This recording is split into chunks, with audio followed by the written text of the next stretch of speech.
তো আমরা ঠিক ওই জায়গা থেকে আসলাম, এই জায়গাটা থেকে আমরা রওনা দিয়েছিলাম। এখন আমরা এখানে আসলাম, এখানে আসার পরে এই যে এই সাইডে বাংলাদেশ, সাইডে সেই মায়ামি ঝর্ণা, আর এই সাইডে সেই ইন্ডিয়া সেই ব্রিজটা, আর ওইটা হইতেছে ওদের ওই রাজ্যটা আর কি।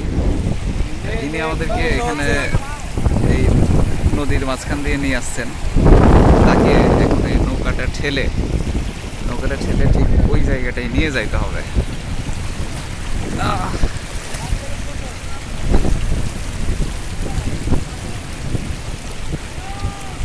তাকে একে একে টানতে হইতেছে, আসলে অনেক কষ্টের কাজ।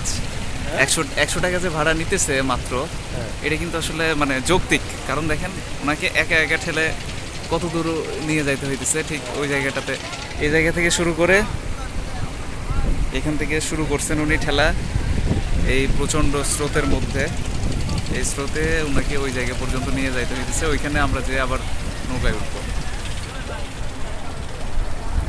আসছে সবাই ছবি টবি তুলতেছে।